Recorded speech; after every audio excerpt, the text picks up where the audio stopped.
Welcome to the Cinema Psycho Show, the madhouse for film freaks and film fans of all types. I'm your host, Brian Coddington, and I'm not joined by my fellow co-host, John Woolscroft. It's me and a very special guest we've got going on today. I'm actually joined by my good friend, KT Baldassaro of Movie Runtime and the podcast, What If I Don't Like It? Hey, how's it going, KT? It's going great. How are you? I am great. It has been fun. I wish we were recording the past 15 minutes of conversation because we literally were talking about the movie and going we probably should hit record, huh? Well, I think what we were talking about was your awareness of Margot Robbie as an actress. Yes. Prior to seeing I, Tonya, and I had never seen her in anything, so I was just like, damn, this is a very good actress doing a very good role. But you had seen her in Suicide Squad? Unfortunately, yes. Unfortunately, yes. And I'm talking about Suicide Squad, not The Suicide Squad. Of course, Suicide Squad, the Oscar-winning film, which still, just saying those words, I gotta throw up a little bit. Just because I hate that movie. I hate the movie Suicide Squad. Check our back catalog. We talked about it. The makes a difference? Yes. This has nothing to do with the movie I, Tonya. But the is because that was James Gunn's The Suicide Squad. A much better movie compared to Suicide Squad. Wow, that's a fucked up thing to do to the American audience. It really is, but this is also the same kind of, entertainment entity that has given us how many Fast and Furious movies with F5, 6, 7. I've lost track. But we're not going to be talking today about the multiple films in the Fast and Furious franchise. Let us know in the comments if you want to know that. But today we're kicking back on Sports Month by talking about the 2017 biopic / kind of mockumentary-style movie, I, Tonya. And I gotta tell you, KT, this was probably my second watch of this movie in, I'd say probably since it came out. I saw it when it came out, but I was like, oh, that's pretty good. But I never really it's not a movie I'm gonna go watch this on a Sunday afternoon. But it was a really fun rewatch. Yeah, it's funny because I also didn't hear about this movie in any way. It was sent to me as one of the SAG screeners for 2017 SAG Awards. She was nominated for Best Performance of a Female Actress. And I just popped it in because I watch all of them and was completely floored by the whole performance, everything. I actually had this be episode 5 of What If I Don't Like It, which is up to episode 50 at this point.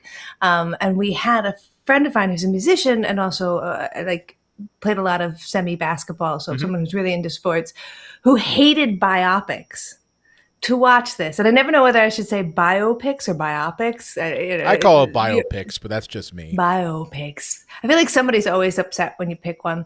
Because I thought that this was a very good version of that, because often those feel so fluffy and empty, and this one doesn't. Well, I think what's interesting about this biopic versus the others is that this one is kind of rooted in one, breaking the fourth wall and kind of mockumentary style filmmaking.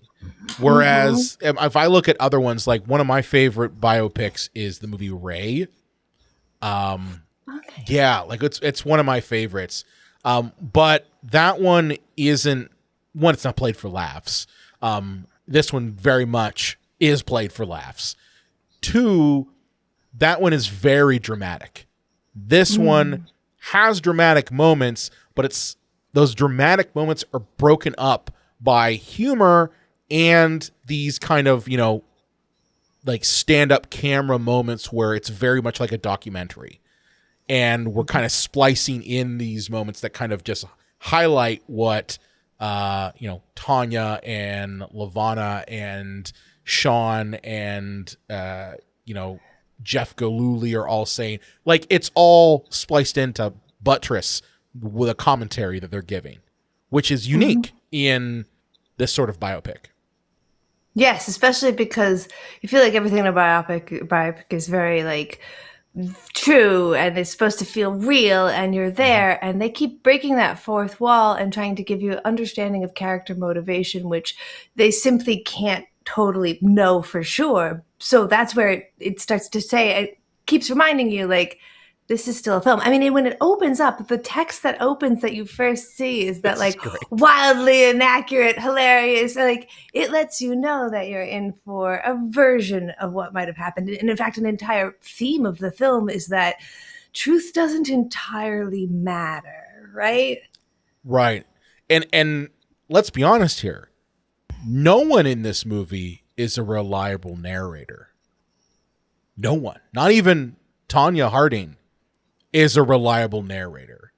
Like, there are moments when her own like interview is completely flipped around by someone else's experience of the exact same situation. I know we're getting really ahead of ourselves, but like, if you're going into this movie being like, what is the truth? I want to know the truth. You're not going to get that, because ultimately for me, the movie has given us a very subjective view of the truth. That the truth for each individual person that is being interviewed is their own truth. And it's kind of left up to us as the audience to figure it out for ourselves. There is a podcast. I was just making sure I wanted to get it right. There's a podcast called What It Got Wrong. And they do an episode on Tonya Harding and this movie. So if you're approaching this movie kind of wanting to know, like, really, what is the truth of what went on, you can go listen to that episode, that podcast, then watch the movie, because the truth of the matter is that, like, this is a much lighter version of what even happened. Like, the abuse that Tonya Harding took was way worse than we see in the film. That is not exaggerated. That is not fictionalized. Like, it's actually pulled back a little. So I would say that the abuse at times is played for laughs, which is weird, right? It's really fucking weird. Like one, there's the parental abuse between Allison Janney's character, Lavonna, who is Tanya's mom, and Tonya herself as a kid. And like, it's up against music that's not really menacing. So like, music coupled with violent action, you're like, what am I supposed to feel here? You know, like that's the that's the dichotomy that you're dealing with, is that these very horrific moments are played for laughs. It gets even worse when she's an adult and she's talking about the abuse that her husband, Jeff Galooly, which is the worst fucking last name I could ever hear. Not surprised he changed his last name. It's terrible. But like, the abuse she took at the hands of him is even more brutal. And she's like laughing at the camera as she's got blood in her mouth. I think the reason that happens is because it boils us very slowly as an audience. We're watching the film. It's funny. You laugh. You're entertained by this woman's suffering, and the film is kind of cajoling you into that. And then when you get to the final mark where she's sitting and doing the face to camera interview part, and she's much older, and she says to you, like, you're my abuser as well. You did this to me. You made me a punchline, and that was almost as bad as the original abuse that I took from my husband and my family. And like, I think that's to make us really, because you can watch this and be like, I didn't take part in that. It was so long ago. I wasn't, but like, anyone alive consumed media where she was the punchline. And so I really wanted filmmakers wanted to hand that back to us as an audience. Even if you didn't then, you just did for the last 45, 50 minutes. Yeah. Do you remember that time period? Like when this happened? Yeah. Yeah. Same. Yeah. I was young, but I definitely remember it. I actually thought when I first watched this, I remembered that she had attacked Tonya Harding and That's it wasn't someone else. That is what I thought too. That is what every SNL sketch, that's what every, trash TV basically put in our heads is like, Tonya Harding did this herself. And even the movie plays to that, right? It plays to a scene where it's kind of fantasy and you see her beating Nancy Kerrigan and there's blood on her face and she's just smiling. That is literally what people thought. Yeah. And I at the time, like when I saw this movie initially, I never knew about Jeff Gillooly. I never knew about Sean, the fucking bodyguard nut job. I never knew anything about that. Any about them. Yeah. Because his last name becomes a verb. So like I didn't know what Gilloolying was, but I didn't really know it was that. No, but it's a thing where I think the media wanted to build up a very black and white rivalry and a very good versus evil, trailer trash versus prim and proper narrative. And adding in those other elements that, I don't know, were real would be counter to that narrative. And that's why you and I, KT, like, that's why we all believe, like, oh, yeah, Tonya did that herself. It's like, what? And I remembered it being really bloody and very bad. Oh, yeah. And Nancy Kerrigan was so hurt. I didn't even remember she did wind up going to those Olympics and took second. So, like, how bad was the injury? It wasn't any blood at all. But in my mind, I was like, oh, yeah, she was in that white uniform where she was trading in and there was blood because it was white and red. And like, no, that was just every single fucking reenactment. Yep. And then she becomes a boxer as well. So you're like, yeah, because she likes hitting people. And you're like, no, that wasn't at all part of it. No, she needed to make money. Like, that's what it was. Because they banned her for life. Yeah. Her husband changes his name, gets to move on with him, serves 8 months of an 18-month sentence, and she is banned for life from the American figure skating. Like, yeah, no, and that's, I'm not trying, I don't think anyone needs to say like, oh, well, Tonya shares some blame. I don't think anyone knows the truth. I truly don't. Do I think that maybe Tonya Harding may have been like, I knew a little bit of it? Maybe. I don't know. But I guarantee you she didn't say, yes, I want you to go beat this woman, in a hallway. No, I think it was more or less like the media built up this rivalry. And because ultimately, and this is a good point to start the film off, Tonya Harding loves skating. The skating world did not love Tonya Harding at all.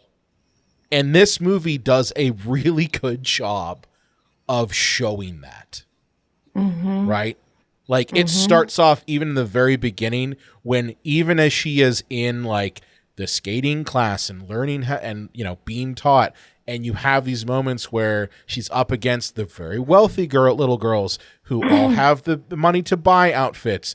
She doesn't have that money. So she has to make do with what she has. Yeah, it might be that her dad went and made a coat out of rabbit skins.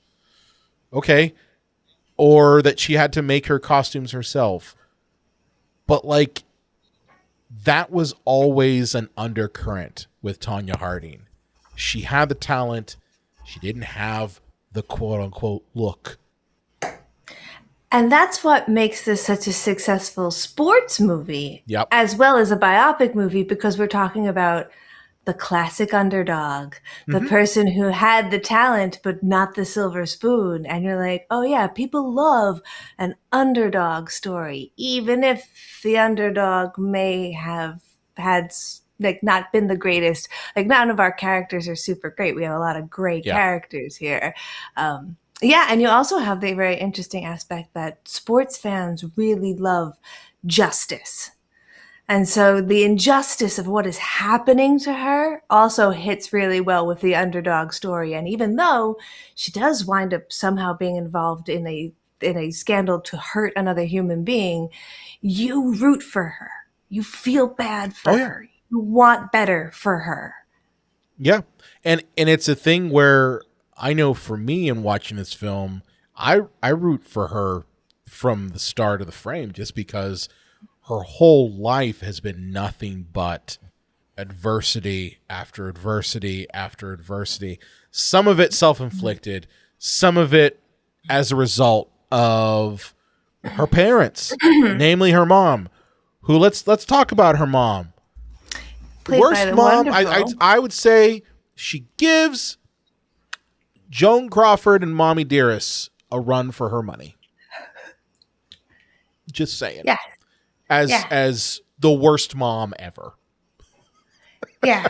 I think it's Allison Janney plays her so incredibly well. And the whole, again, to the point where, like, that last scene where she comes back in and she says the words that Tanya's always been waiting to hear her say, I'm proud of you. You did the best that you could. I love you. And you find that it's all just as an attempt to get her on tape saying she did or did not know about Tonya Harding and was part of the plan. Your heart breaks in the same sort of way that you would assume Tonya Harding's character would break. Because even though you've been given absolutely no reason to believe this fucking monster would change, you think that, like, maybe? Like maybe because my kid is being hounded by the media, has had everything she's ever worked for destroyed, has finally like got to a point where she's going to go to the Olympics, but is dealing with this shit. That maybe there's a heart there. And you find out she doesn't have one. Like, at all. Like, detestable human being. It makes sense why Allison Janney was able to win an Oscar for this role. You know what I mean? The only Oscar the film gets, which I think is interesting as well. I think Margot Robbie might be getting snubbed by the Oscars. They just keep. I think so too. Not even a nom. Do you think that might be because of movies like The Wolf of Wall Street? No, because I did a deep dive under the number of the movies that have the most curses in them per minute. And Anora actually beats out Wolf of Wall Street for more fucks per minute. It's every 34 seconds someone says the word fuck in that movie. And Oscars went crazy for Anora. So, like, I don't know why. I just mean, like, the character she plays in Wolf of Wall Street is very seductive, is, like, literally, like, there are moments where she's fully naked at the time. And I'm wondering if, like, the Oscars, because of the way they are, very, like, we don't want to award things that could be considered controversial because we have a giant stick up our ass. That might be why. Well, they gave it to the lead in Anora, who is playing a literal sex worker. So, and she's nude in a bunch of scenes too. But it was also like 10 years later. So maybe the stick has been like pulled out of their ass a little bit. Yeah, like they totally snub her on Barbie too, and it feels a little bit like there's this like metagame situation happening where, like, the Oscars are the skating world, and they don't want Margot Robbie. She's a little too weird. She's a little too self-driven. Like, oh yeah, you play Tanya right because in your own way you are a Tanya. Oh, I like how you pulled it back to, like, the actual subject of the episode. Hey. No. Yeah. Yeah. So and going back to our performances, I think that I really like what Allison Janney does, because there's this question of, would you even get the successful Tonya Harding without the hard push of her mother, the tiger mom kind of character? Like, is there a degree to which you kind of have to push, although you do also have to have empathy? So, like, she did half of a good job. I mean, raising kids is hard. Yes. As someone who has children, it is hard. I almost want to go, like, who's the villain in this? Like, who do you consider the villain in this? It's like everybody's Spider-Manning, even you, the viewer, are the villain. You there. The cinematographer is the villain, and it's just everyone is like, no one gets out of this one alive. I mean, for me, I personally believe the mom is the villain. And here's why. I mean, I think the mom and Jeff Gillooly are the core villains of this for various reasons. But they're all in the same spectrum. Like, that's the whole thing. You know, Lavonna is a villain because I think she hates her daughter. As much as she does things to push her, I think she absolutely hates Tonya, like, to her core. And views her as everything that she maybe wanted to do with her life, she sees Tonya doing. And like, there is this like split personality thing where part of her is proud, but in the other part of her hates the fact that Tonya gets to do that and she doesn't. And that her life is stuck, you know, waiting tables. And there's like a deep resentment and just deep anger towards her. Because that's the only thing I can think of that would make a parent act the way that she does. And she talks a lot about like the things that she's done. Like, she wants credit. She needs credit. She needs justification for what she's done. And she won't take responsibility for some of the things that she's also done in the same gesture. Yep. And then the other villain I really think is Jeff Gillooly. But I think he is a villain because he is so anxiously attached to Tonya. Like, it is an obsession. Like the movie Obsession. Like, go check out our back catalog. We did that episode. But no, in all seriousness, like, his obsession with Tonya is what fuels a lot of the back half of this movie. A lot of the abuse that he inflicts on her. And then also, like, the attack on Nancy Kerrigan is his dumb fucking idea. Although he says it wasn't. All he wanted to do was send some threatening letters. Well, let's be honest here. He's not the brightest crayon in the box. But, like, there's a moment in this where we're kind of solidified for me that this guy was a villain. And that's when he has a gun in his hand, he goes to Tonya Harding's apartment and shoots her in the head. Like a ricochet, shoots her in the head. And then he's able to talk his way out of, I don't know, attempted murder with a, state trooper. And like, at that point, I'm like, oh, this guy is a piece of shit. Like, I knew he was a piece of shit beforehand, but like, diabolical. And that scene is so necessary because I think that's the second or third time that she's left him. And the only reason she's gotten back together is for like 3 weeks just to save face in front of the fencing's what I do, skating association. I hope the fencing association that you're part of is not like that. Oh, shit. Oh, no, there wasn't a giant scandal where people were buying referees. I don't know what you're talking about. If this was a podcast about spilling the tea on the fencing organizations. No, they actually, somebody did a really good deep dive podcast about it. Really? And spilled the tea like a year ago. It was great. Wow. Wow. So what you're saying is that all these sporting organizations are fucking corrupt as all hell. Oh, yeah, T to B. Very easy to become corrupt at that. Like, oh, my God, yeah. Oh, off air, I'll tell you some stories. On air, I don't know what you're talking about. But anyway, yeah, it's so important to have this scene because it shows, like, why doesn't she just go to the cops? Why doesn't she just leave him?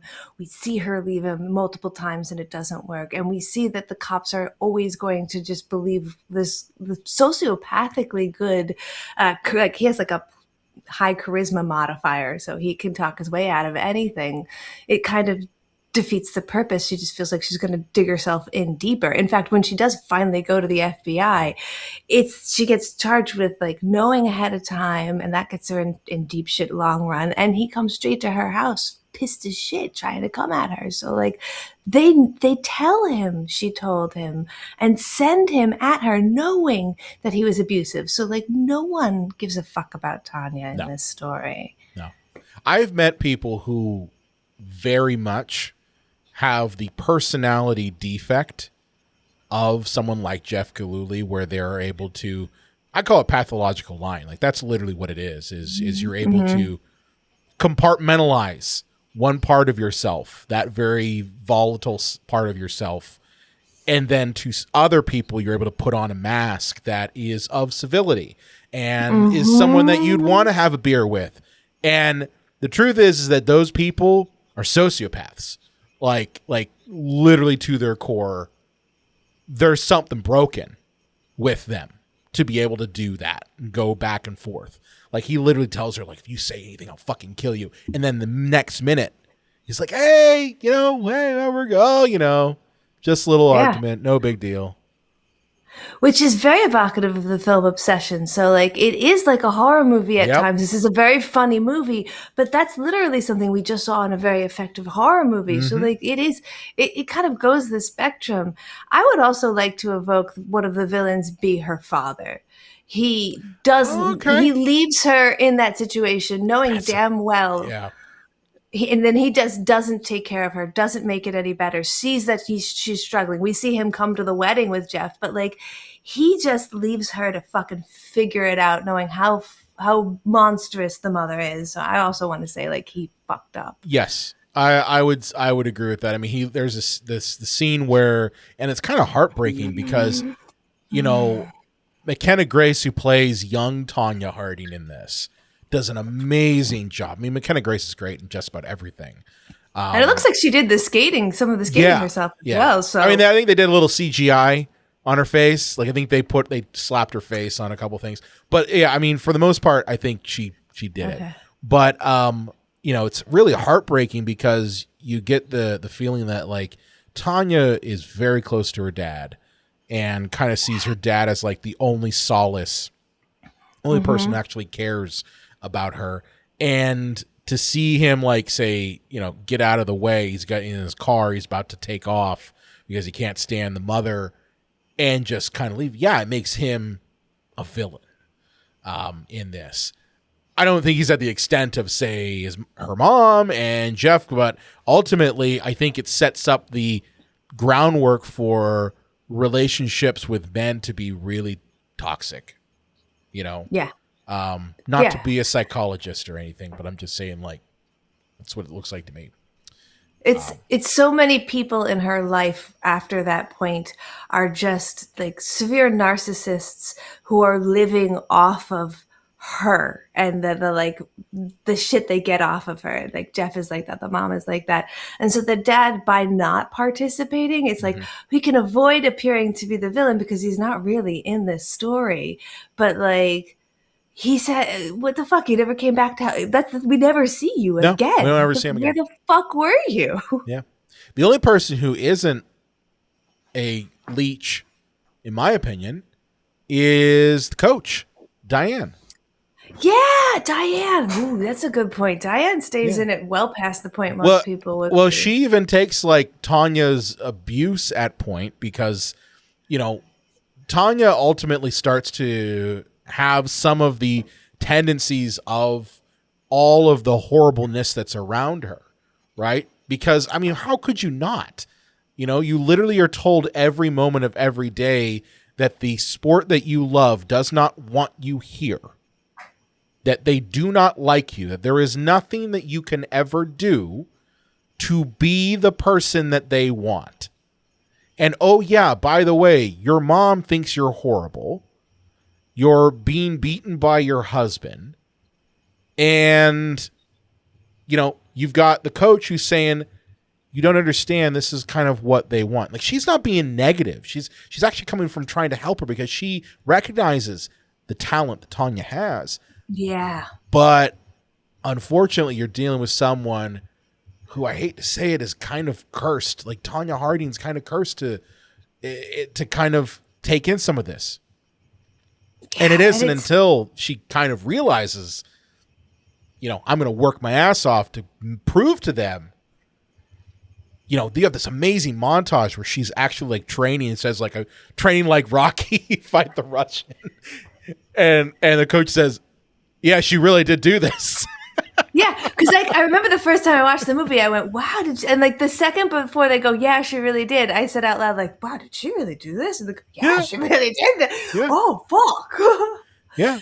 And there's this, like, double-edged sword / irony on that whole thing about like a lot of what they said she didn't belong was because she was poor and her costumes were cheap looking. But even when she gets good costumes, they called her double wide. They called her fat. They didn't like her image, her body shape. She's the first woman ever to land a triple Lutz in Olympic competition. In competition. Yeah. Because she has the muscle structure to do that. So the thing that literally makes her great is the thing that they're saying we don't like about you. Yeah. Yeah. And I mean, I think it just goes to show that, you know, I don't want to get into the fencing world, but I'm just saying that sometimes talent doesn't matter when the entire organization itself is corrupt as fuck and only cares about image. Because ultimately at this time, you know, it was, oh, how many more eyeballs can we get on the Winter Olympics for figure skating? How many more brand deals can we get for this skater? Do we want to put Tonya Harding on a Wheaties box, or do I want to put Nancy Kerrigan on a Wheaties box? Yeah, and she even says the only reason they really let her go to the Olympics in the end is because everybody wants to see her and Nancy skate. Yeah, that was it. It was because they needed a media narrative to build. And it's kind of disgusting that was what happened. Now, I want to get into my favorite character of this whole movie. Oh, yeah? He's a terrible person, but I want to get to my favorite character, and that's Sean. But oh, my fucking God. Sean. The actor Paul Walter Hauser, right? Yes. Yes. Okay. I didn't know anything about this person. I didn't know that they were a real human being. Yes. You know what I mean? But Paul Walter Hauser is a fantastic actor for playing all of these goofy roles. I loved him in Cobra Kai. I love him in this. Love him in Blackbird. I haven't seen Blackbird. Oh, he plays a serial killer. Okay. And it's a real person as well. So his ability to grab the affectations. He's also in The Luckiest Man, which is a real story about the guy who beat the system of Press the Luck. So he takes these real human beings and like fully envelops them for these performances where you're like, what the fuck? He really does disappear. Yeah, I mean, he also is just really hilarious. I know. Like his isms in this are so funny. Like Sean is this hanger on to Jeff throughout the entire movie. He lives in his parents' house, which, hey, no shade to you. I get that. Times are tough. If you live in your parents' house, no worries. I don't care. But like, this is the 1990s when it was a little bit easier to get a apartment back then. So they're playing that card. Fine, whatever. But Sean literally has built a fictional biography for himself that comes only from watching, I would say, a large amount of 1980s action films.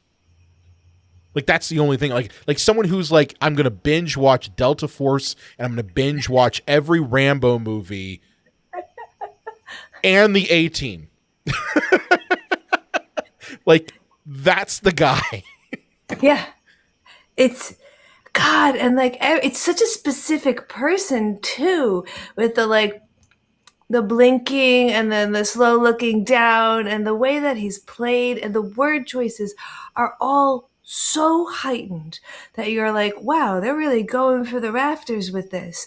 And then the movie ends and it cuts to clips of the raw footage that they based most of this movie on, and it's one of his clips, the interview where he talks about his past as a hitman, and it is exactly that guy. That guy's a real guy. That's how he talks. That's what he says, and you're just like, oh no. You're like, wait a minute, this human being existed. But like he literally says like, I have special forces. No, you're not. Yes, I am. ex special forces. Like, I'm like, if you'd made Eric Cartman into a grown adult, that's kind of what Sean looks like. Yes. Yes. Very, very much so. Like, it reminds me of that episode of South Park when they are doing the what the hell is it? The Warcraft episode. I knew you were going to say that. Yeah. Balrog has many powers.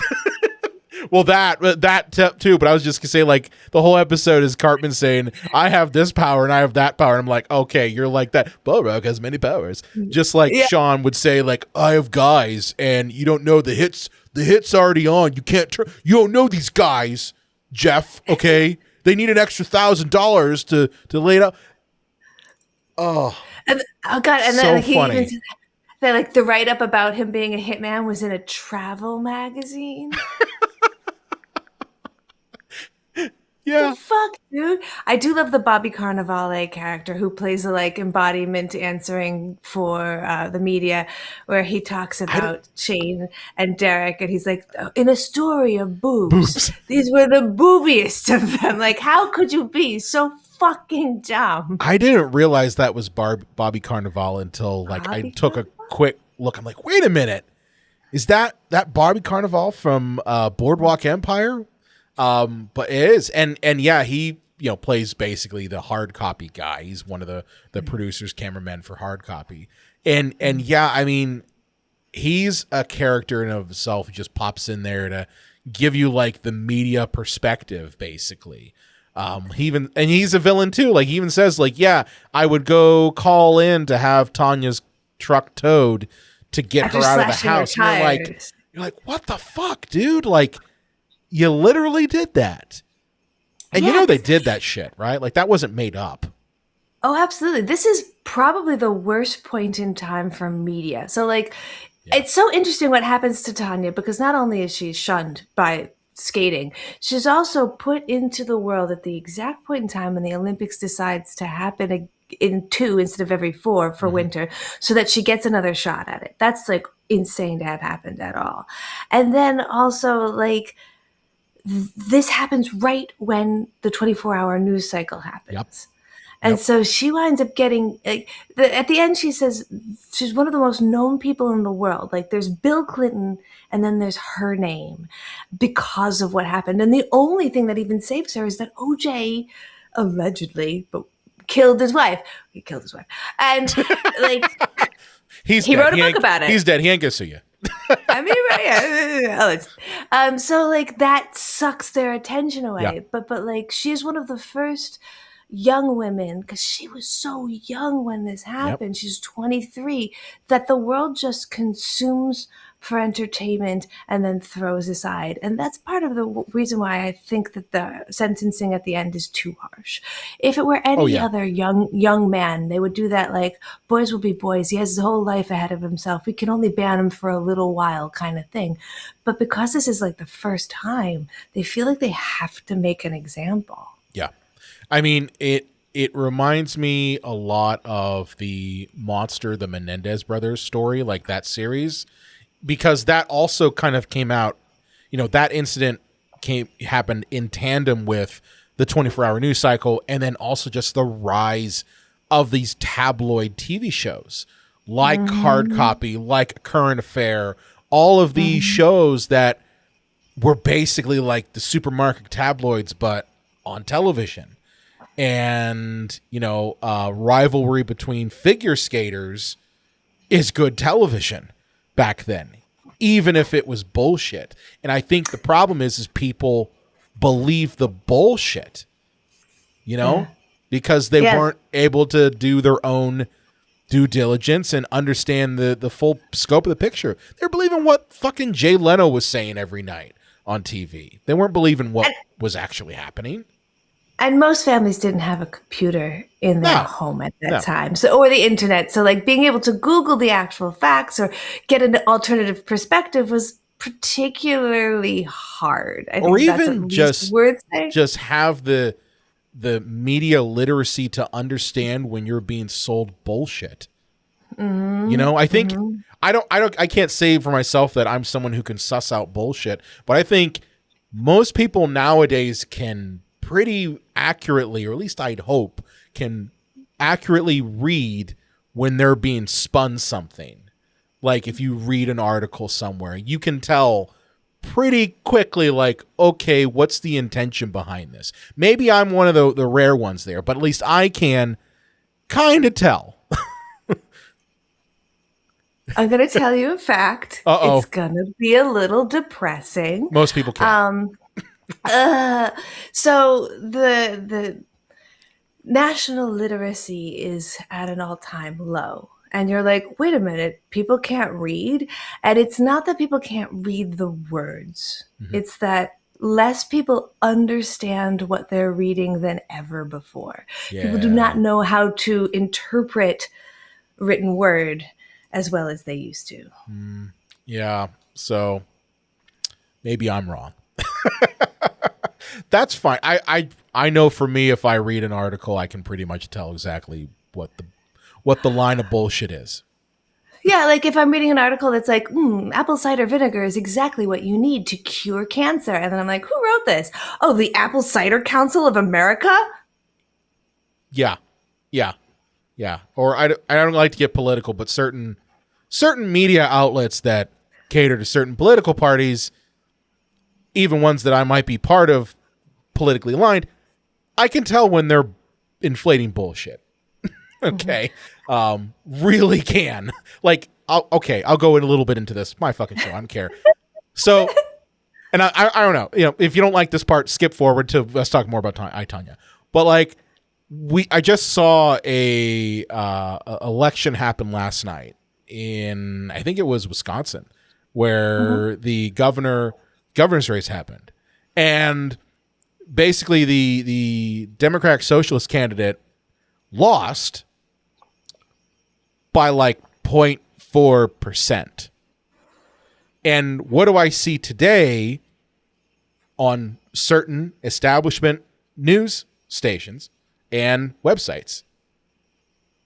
The establishment person gets a blowout. I'm like, that's not a fucking blowout. That's a squeak. That's like you would have asked to have them count again. Yeah.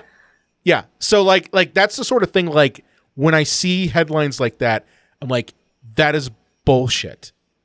Anyone who's believing that is stupid. And maybe you're not stupid. Maybe you just really need to understand certain media entities have their own priorities to get certain stories out. Just like with this one, there was an absolute priority on the count of figure skating to get a rivalry together between these two. Tonya fit the mold. They just so happened to be this crazy fucking shit that happened, so they fed into it. And the detriment of it is that it really ruined the life of Tonya Harding. Like, I really believe that. I think it really did ruin everything that she wanted to accomplish. I mean, it does end with saying that she wants everyone to know that she's got a 7-year-old son and she's even married and she's a very good mom. But I did read in an interview, someone asked Tonya Harding, what did you think of this movie, having seen it now that it's, after you've watched it? And she said, I think it's a very accurate representation of what happened to me. I just feel so bad for Margot Robbie because she did a really, really good job of playing me, which means that she had to live through what it was like to be me, and that is horrible. Yeah. And which really reminded me, this reminds me a lot of the film Raging Bull.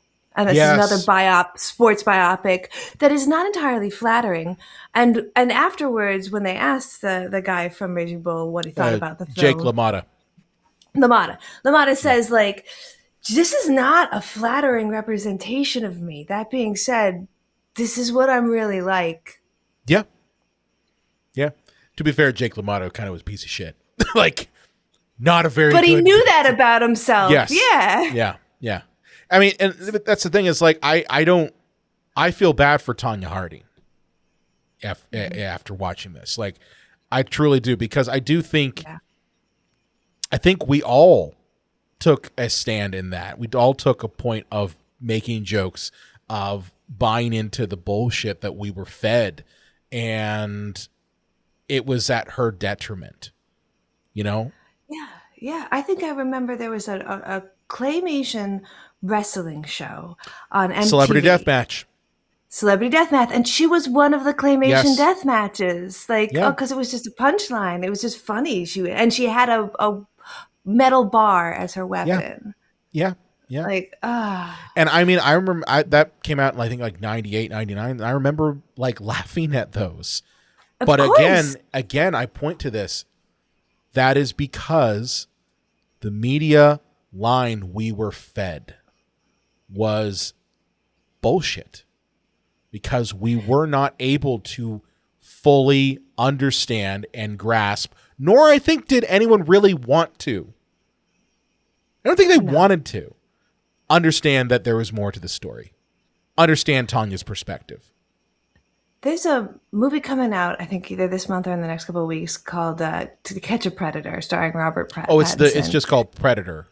Or Predator. No, Okay, so prime time is, I think, Prime what it's called. Time. It's called Prime Time. And it's about yes. the Catch a Predator, and I think that's pretty much the same period in like news cycle television. A little bit later, but yes. Yeah. It feels like another great example of like, oh, we're going to keep going back into this period of news and history to find out how much we were actively fed something that was untrue in mass, to the point where we almost have a Mandela effect where both you and I thought she actually hit him. Yeah. And like that just oscillates out, because who actually saw I, Tonya? Not that many people. So I'm sure there are still people out there who think like, oh, she got what she deserved. You don't think a lot of people saw this girl? I do not. Well, let's see how much money it made. Have rated it on Letterboxd. Oh, well, I do. Okay, you do money, I'll do Letterboxd. So money. I mean, the budget for it was around $11 million. It grossed around 30. So U.S. gross in Canada was around 30 mil. It grossed worldwide around 53 mil. So it definitely made a profit. It did get some eyeballs on it. I think this is definitely one of those ones, and I mean, it came out in December of 2017, which that's award season time, man. Like, that's when you have these movies come out. So it's not like, let's throw this in on July and try to take advantage of the 4th of July holiday weekend, right? It's nothing like that. Yeah. I don't think it would have done well on a holiday weekend. Maybe put it out like right as the Olympics are about to start. Oh God. I mean, yes. Yeah, that I would have been like, can we hold off until the Olympics and have this movie go out right at the Olympic time? Like, can we do that? Is that possible? Line it up. Which is what's so ironic, that they didn't get Oscar nominations. They got SAG, but they put it out in a prime time to get noticed, and it has so many good performances. It does. To not even get nominations feels like, what the fuck did they do wrong? Do you think it might be because of the fact that it is somewhat comedic?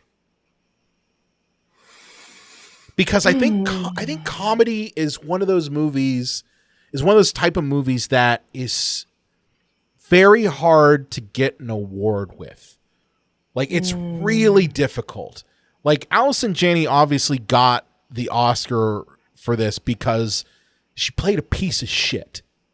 Mm-hmm. She played like the worst kind of piece of shit. But like, I really think Margot Robbie should have absolutely gotten nominated, if not gotten an award, because of being able to go back and forth between being in the worst kind of hellscape as a character to mugging it for the camera in those kind of fourth brawl breaks. But I think that might have been the thing that made it difficult for Oscar viewers to kind of handle. Do you remember the film The Big Short? Yes. Great film. Does a similar to screen mugging, where the film will stop and they'll turn, and she's even in one of those muggings. Yes. She's in the bathtub. She plays herself. Yeah. So how did that? I don't remember how the Academy responded to that, because that was another true story, kind of funny take where there was a lot of fourth wall The breaking thing, and though, a is huge cast. I think the thing, though, with that movie is the subject matter being the 2008, financial crisis is a little bit more palatable than I don't know, abuse. And you know what I mean? Like, you've got moments where there's active violent abuse happening, and then there's comedy kind of right after it. And I think that is jarring for Oscar viewers. I don't think it is. I think it's brilliant. I think it's a good juxtaposition that makes watching a movie like that kind of work. But I can see the Oscar viewers having problems with it. Oscars do tend to have a little trouble with a dark comedy. That They being really said, don't like him. Yeah. they liked Parasite. Maybe they didn't understand it was also a little funny, but they're kind of that Parasite's more dark than comedy. I always get in trouble with the Korean dark comedies because I am I vibrate off of that. I watched No Other Choice, like crying. I'm laughing so hard, and the two other people I was with were just like, "You okay?" And I'm like, because and culturally, and they're like, "Don't get this." But anyway, I think now that we're talking about it, if I had to put a pin directly on it, because I did like 2.5 months of just looking at Oscar statistics to see if I could find any patterns to call, You did like the Pepe Sylvia thing from It's Always Sunny in Philadelphia with the Oscars. I'm my own Kalashi with the Oscars. They have a tendency to completely avoid nominating films that have, even though if they've been nominated by SAG or Golden Globe or they're well received, if the theme of it is the audience, the act of making a film, or the act of being an actor is bad. What you have done is bad. So, like, for example, May December, that recent one that came out, where they were talking about, like, and there's like this indictment of that. That the Academy was like, nope, not going to touch that, even though that was really well acted and it did get SAG nominations. And there's an aspect of this film that is like, the entertainment industry, you did this. And I think that the Oscar people tend to be like, don't blame me for anything. They only like movies about movies unless they are flattering. Yeah. That's it. Or the entertainment industry or any kind of indictment thing. They're like, no, we don't support that. If it is an indictment of the media, if it is an indictment of the entertainment industry, if it is giving any sort of negativity towards that, they won't touch it. But if it is celebratory of them, 100%. 100%. Yeah, because The Big Short is like indictment of Wall Street. Yes. And Wolf of Wall Street, it was all Wall Street. So they're like, yeah, get the man. Don't make us the man. Like, what's hilarious about that is that a lot of Wall Street and corporate world owns those entertainment entities. Where's all the money fucking coming from? Where's the money coming from? But to be fair, the people in Hollywood actually hate those venture capitalist people.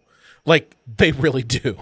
They'll take the fucking money to make anything, but they hate them because, they look at them as, those are New York scumbags. So, I mean, it's really interesting how all of these little aspects, the criticism of the media, kind of funneled into this movie not really getting those awards. And it's kind of a shame because this is a really solid film. Like, really solid. Yeah, actually, I pulled up on Letterboxd, and it has a lot of reviews on Letterboxd. I've got a couple. I pulled a couple. People are watching it after the fact and didn't watch it when it came out because it has as many reviews as The Thing by John Carpenter. It's 1.84 million reviews for I, Tonya. So I think people have seen it. Yeah. Maybe we should look at some of those. So are you ready to get to some reviews? Yes. Okay. So for the uninitiated, the review section of our podcast is where I go and usually pull them from Letterboxd or somewhere else, or maybe you yourself want to go ahead and submit your own reviews. Well, guess what? You can just by going to the description of this episode and subscribing to our newsletter. You get our newsletter, you'll find out what episodes we're covering next, and then you too can submit your reviews. But these reviews, KT, you have not seen them at all, right? You don't know what the hell I picked. Sorry, I realized I was shaking my head and I'm like, I didn't say no, and people might only be listening. So no. No, she did not see them. So let's go to review number 1.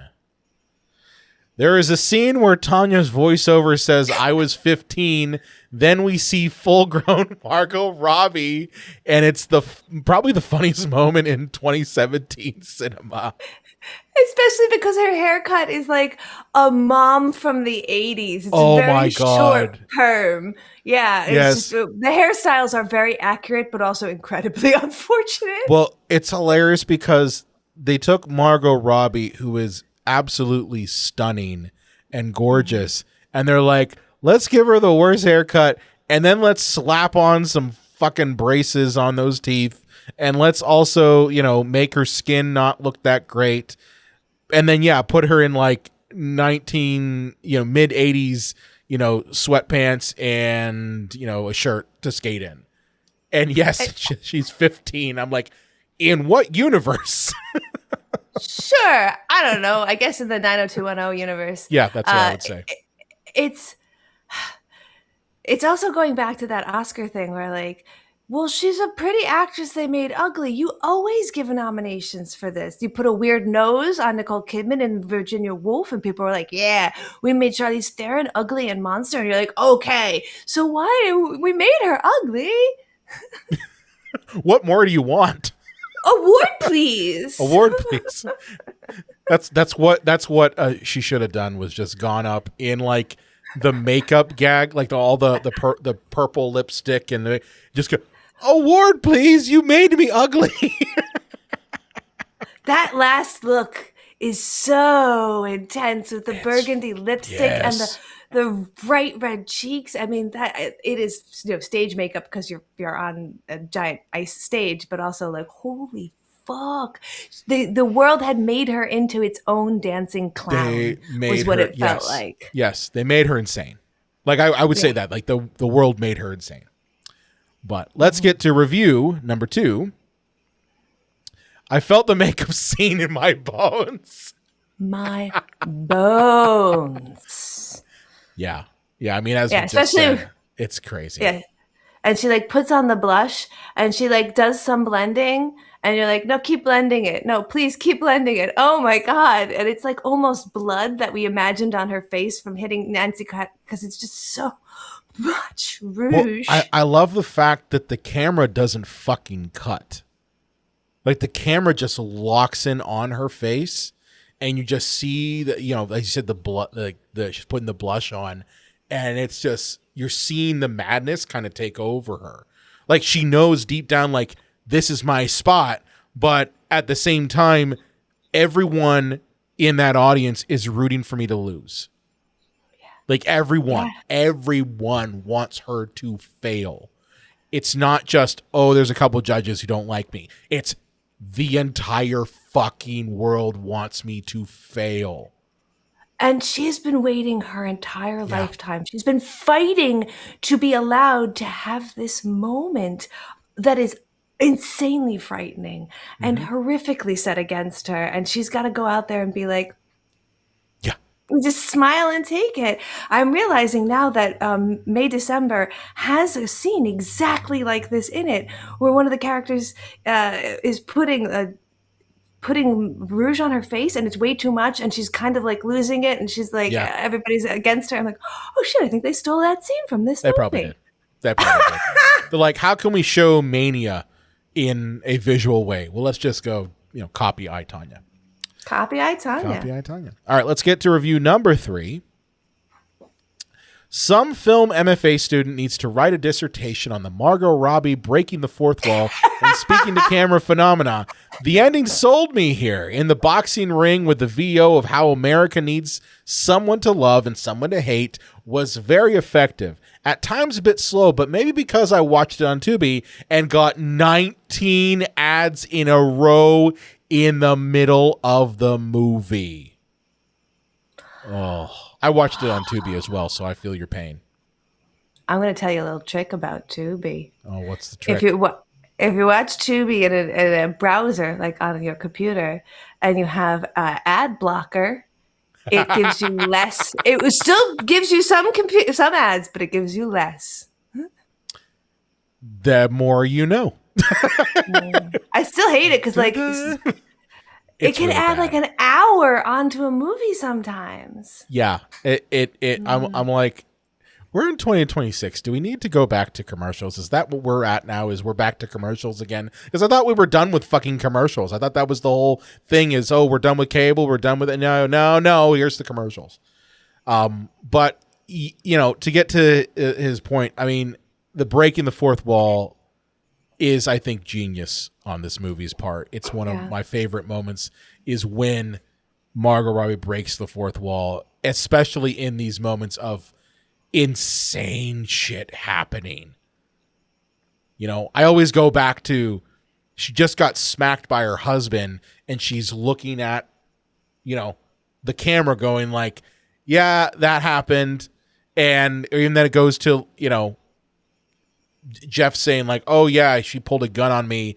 And then you see her with a shotgun in the next scene trying to kill him with that, just so many awful things happening, but they're punctuated by these kind of just comedic breaks looking straight at the fourth wall. It's like everybody in the movie is a Deadpool. Like that's what it feels like. Yeah. And it's so fucking funny because it feels so unrealistic, but a lot of the to-camera dialogue is lifted from actual interviews with these people, so you're getting the most real versions of them in a format that we associate with mockumentaries, which are absolutely untrue. So it's a really like, oh, what a curious way to use something I'm familiar with. Yep. And then let's get to the last review of the episode. I wish I was as delusional as Sean is. I wish I had that much like a 16th that much confidence in anything I do. Just the man's face when being confronted with the fact that he is full of shit and is certifiable.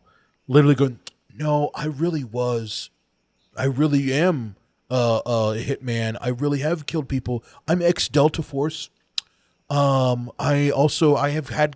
got guys, like, but then push to shove, he's just a big chicken. Like immediately turns. Immediately turns. FBI actually pushes him. Oh yeah, it was all Jeff's fault. Jeff did it. Jeff and Tonya did. He's always so full of shit. Like there's one scene where they're walking to the car to go yell at Tonya because she's left him and Jeff isn't living with her, and he's actually using their mom's phone to call Tonya. Yeah. And he's like, we're gonna go talk to her because I wouldn't let any of my women talk to me. Like I'm like, dude, you didn't even go for girl one. You're gonna go with the multiple women we have never heard about. Your right and left hand don't count. Even if they gave them names, they don't count. They don't count. But yeah, I mean, he's probably my favorite character, but he is, as a character, so full of shit, and delusional. But this is such a great movie. I'm glad we got to talk about it. I did want to talk about one thing before we wrap up, which is the mocap. Because what's interesting about this movie is the way that they put Margot Robbie's face on the Russian skater who is doing a large portion of the actual routines. Now, Margot Robbie did learn how to skate, and some of that is actually her, but obviously the triple lutz and all that stuff is a different, it's two different skaters. It speaks so much to why I think she should have been nominated for this performance, because you get a performance on the ice from the actor evoking and using their face to get us to feel what she's going through. And like, that was so much extra work. When you're watching it now, you can almost see some of the scenes where you're like, yeah, that's a weird, why is her head floating like that? And you're like, because they did that Lord of the Rings thing, it's just part of the body put on someone else. Yeah. It's interesting. So like, I didn't immediately register that was CGI. You know, like there are moments when, as you said, like you can go like, huh, something's kind of amiss there. That her face looks too sharp compared to the rest of her body. But it doesn't register immediately that yes, that is CGI. But I think that just goes to kind of how the technology has evolved to the point where like you really can't tell. But I do believe that she should have gotten an award, if anything, for having to endure doing mocap skating shit, and also just the amazing performance she gave. Yeah, and I do want to stress anybody who's watching it now and they're like, wow, that mocap, I can really tell. Like, no, you can't. When the movie came out, first of all, when it came out, no one noticed that. And everyone was like, holy shit, it's really her skating. That's what I'm saying. Like, if you didn't tell me that, I would not have immediately registered that was a mocap. That scene, super cool technical. And then there's one other scene that's really interesting that I never noticed until this watch. The scene after she leaves Jeff, kind of like big time, and he's in the house and we see time progressing, and it's a one take where we're going from room to room to room as we pull out of the apartment, and he's in each subsequent room but in a different outfit because it's a different day. The actor is running around changing his clothing, and it's still just a one take of the camera with really good movement. Really? I would have guessed they would have done robotic camera and then just masked in the different portions of him in sequence. Wow. That's amazing. Because like I saw that scene too. I'm like, if I was doing it, I would have had a robotic camera and just done passes and then just done comping, because that's where my brain goes. But to know that they just changed him out in, that's like it's like an SNL skit, like just get the wall, get through there. They actually do something similar in the film Exit 8, where a character walks, and so the character that comes back at him again, he would walk this way, hop on a bicycle all the way to the other side as quickly as possible so that he could walk back into frame and have it still be a one take. So crazy. I love that crazy. Shit. Oh, I love that shit too. Love the shit too. You ever watch the show The Studio? Yes, all of it. Love it. The one episode where they're doing one take is so good. That is a one take itself? Yes. So good. I can't wait for season 2. I can't. Yeah. Yeah. All right. So, KT, what is going on with Movie Runtime, and what if I don't like it? So, good questions. All questions. We are just about to do an episode jumping on the 15th. So August 15th, our next episode will come out. It's going to be a little spicy. Ooh. I only every once in a while have a guest come on and have them truly dislike the film that we are there to discuss. Okay. And that has happened. And the film was Pulp Fiction. Okay. So if you want to listen to why the actress Lindsay DeLand gave Pulp Fiction less than half a star, she wanted to give it 0, but I gave her some context about when the film was made and some historical facts where she was like, all right, I'll give it half a star for that. So interesting conversation to be had, because I like Pulp Fiction. She really didn't like Pulp Fiction, huh? Wow. And if you want to know why, you'll have to tune in. I want to know why, because I like Pulp Fiction. I don't necessarily like Quentin Tarantino, the person, but I have a feeling that might be part of it. Yes, yes. That. There's a lot of layers to peel on this onion, but what if I told you that's not it? Oh, Okay. That would be Now the I'm easy intrigued. assumption. It's That not. yeah. No. Oh, I mean, okay. she doesn't like Tarantino that much, but she watched the film being like, I'll just judge it as a film. And she don't like it. Yeah. But yeah, definitely check out What If I Don't Like It. I know we got to pop on sometime soon. Yes, I have to get John on. You have to get John on and me. We got to pick one of these movies. Cuz honestly, like, but I think the list you gave me, I'm like, I kind of like all of these. Like, I don't really have any that I am like, I hate this with a passion. I think I probably would say the one I don't like, but I don't think you have it on there, is Cats, the movie. But I think that's just a terrible fucking movie. Like, there's no redeemable qualities. Yeah, I don't try and set myself up for utter failure. Like, I can't bring you a movie that, well, sometimes people will challenge me and be like, no, I really want to talk about Cats. I really want to try and watch it. And I'll be like, all right, I'll come to the party and I will try and make a pros and a cons list, be really unbiased about this, and tell you what might be interesting about this production. What can we pull out of this? Yeah. But I try to avoid things where I'm like, I got nothing nice to say here. That is a shit movie. You judged it correctly. yeah. You're like, I'm not gonna pull a bad movie for the sake of pulling a bad movie. There's got to be kind of like, is it good? Maybe, kinda. So yeah, awesome. Or we got to be willing to have fun with it. Like, I'll watch Twilight with you if we're not going to take it seriously. That's a hilarious movie.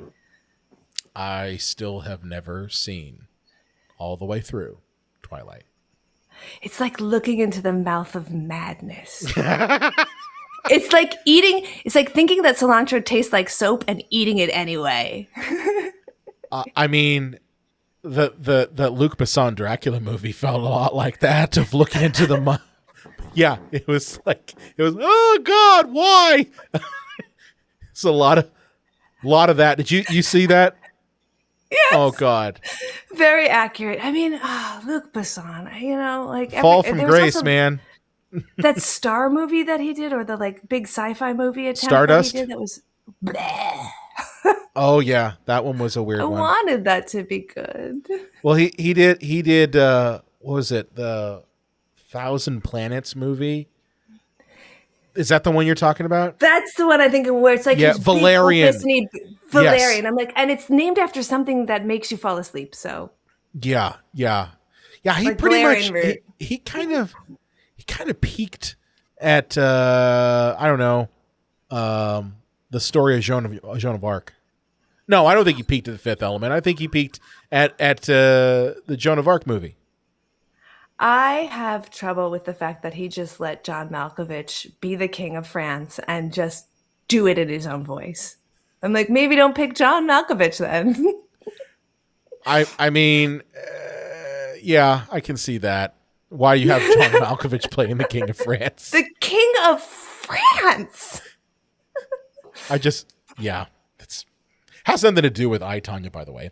But no. We're at the end of the podcast. No. Who cares? But yes, this is come on, watch my show, listen to that stuff. Yeah. Obviously, find me on the TikToks, and I do little short reviews and get you primed up for stuff. I'm working on some animated shorts right now, so you're not seeing me as much on TikTok doing short form content because I'm trying to make some movies, guys. I'm sorry. I thought it was because the TikTok algorithm doesn't like you. That and as well, because the TikTok algorithm has decided that my costumes aren't fancy enough. I don't have the right body weight. I don't train with the right coaches. Do they not know that your hair is as pink can ever be? Like, do they not get that? Did you know, like, you're in no exaggeration. Have I told you that? Yes. This is Stuart Temple's Pink is Pink, guys. That, like, literally, there is no other pink that exists that can ever be as pink as this. Triple Lutz of pink hair. But no, Big TikTok says no. I'm going to put big more TikTok. White guys who are talking about Marvel movies at ya. Yeah. That's what you got to do. You got to put a mask on of a overweight white guy and talk about a Spider-Man movie and then pull it off, be like, ha, see, it's me. I just saw I Heart Boosters, which has that as a plot. Have you seen that film yet? No, I have not. I'm not going to say anything else. I Heart Boosters? Is it good? It is. Okay, so I'm really weird. Did you very much like Everything Everywhere All at Once? Absolutely. My wife and I both loved it. It's so weird. It's Boots Riley who he did I'm Sorry to Bother You, I'm a Oh, yeah. Virgo, Yeah. all of those things. It's his latest film. It's so surrealistic and so bizarre and so funny and so beautiful. And it has a plot line about people with trading their skins. And I can't recommend it enough. It's $10 to rent on Amazon right now. Oh, cool. Absolutely great. The soundtrack is got Calliope music and it's totally insane. I love it. You sold me on it. I'm gonna definitely check it out. Awesome. Well, again, KT, thank you so much for hanging out with me and talking about this movie being part of Sports Month. Again, where can people find you at on the internets? It's so easy. It's at Movie Runtime. If you put at Movie Runtime into Google, my giant face will show up at you. If you put the name KT Baldassaro into Google, this same stupid face is going to come straight at you. That has all of the links. If you're on any kind of social media and you type Movie Runtime into it, you're going to get me. You can't get away from me. If you want to hear me talk more about I, Tonya as well, you can listen to episode 5 wherever you get podcasts on What If I Don't Like It. So yeah, it's hard to avoid me if you're looking for me. Awesome. You made it easy. You made it really easy. Of course, if you have loved this podcast, please do me a favor and share it. Share it with your friends. Share it with your family. Share it with your favorite niece who's really into, ice skating. Because, there's one out there. And of course, do me a favor. If you really want to, you can follow the podcast at cinemapsychoshow.com/follow. You can click that link and go and subscribe to us on all the different platforms. We got them all there. And of course, if you're watching us here on YouTube, hey, thank you so much for doing that. Do me a favor, hit the little bell, hit the little like button, subscribe to us, and let us know down in the comments, what did you think of I, Tonya? And with that said, we will see you next time.